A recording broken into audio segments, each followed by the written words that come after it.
Hey there, Tad Hargrave from Marketing for Hippies. This is my new apartment I'm in Victoria. Is heading out to return my rental car, which thank goodness I've had for the past week. And I get out of this thing, right? And I want to make this video about intro workshops and should you charge for them or not. So, yeah, should I charge for an intro workshop? People ask me this a lot. Because basically there's two options. You charge or you don't. Now, if you charge, you could charge on a pay-what-you-can basis, but you're still charging. You could do a sliding scale, but you're still charging. Or you can just do it as a straight-up free situation. So, yeah, what choice to make? There's no real, I don't have big advice on this in terms of there's a way to do it or not, but there are some good things to think about. Generally, I would suggest just charge. Yeah, let people pay you for the thing, because I don't find it hurts the numbers that much. And I think part of what's happening now is there've been enough intro workshops that end up being just a teaser for the thing. You know, the intro workshop it's come to this so that I can sell you my coaching program that's $10,000. I see that, a lot of that. And I think people are getting a little wise to that. So when they see a free workshop, you know, a 2-3 hour workshop that's free, I think what people are sort of assuming these days is, oh, the reason it's free is because there's going to be a huge pitch. That's the catch. You know, an hour of it is going to be them selling me their thing. So I noticed when I started charging, the numbers did not drop.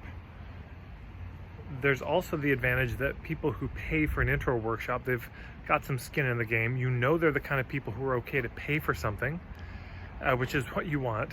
You know, if it's they're going to become a client, they're not just tire kickers. They're not just going to a workshop because, hey, free workshop. You know, who would never pay you for anything because they just don't tend to pay for things. So there's that on that side. There's a lot of reasons in my mind to charge. It kind of does an initial filtering out. And I think actually reassures people that there will be valuable content there, because you can't get away with charging $40 for an evening and then having an hour of it be a pitch. But you could if it's if it's free. And of course, the advantage with free is for your own peace of mind. If you're just starting out and you've never done this before, doing it for free can just help you feel an integrity. Like, boy, I don't know what this is worth, you know, and I'm still learning myself. And so doing it for free or page-can or sliding scale in the beginning, I think is beautiful. I did my workshops for free, you know, having just given all these thoughts about why to charge maybe. I did it for free for years and years. I did dozens of workshops for free. And why did I start charging? Because at a certain point, people literally came up to me and paid me money. And I said, no, this is a free workshop. And they say, yeah, great. And then they pay me anyways. You know, $50 for an evening workshop. That was when I decided to start charging. I said, okay, people are actually insisting on giving me money. Maybe that's a good sign that it's time for me to start charging. And so I did. And I felt great about it. And again, the numbers didn't drop. So there's no dogma around this. You charge, shouldn't you? There's no right way to do it.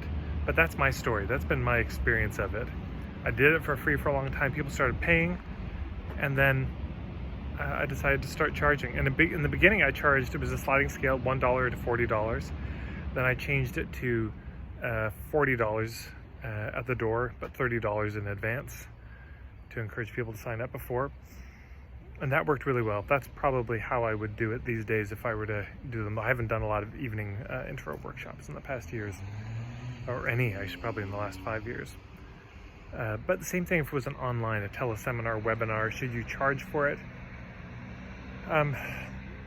Well, I have no advice, but I do have those stories, and hopefully they're helpful for you in some way. And if you hit subscribe on my YouTube, you'll get more videos when they come out, and be notified if you click the little bell icon. I've got a website, marketingforhippies.com. Please share this video with your friends or in Facebook groups you're in if it's useful. And I'm off to return my rental car. There it is. And take care, everyone.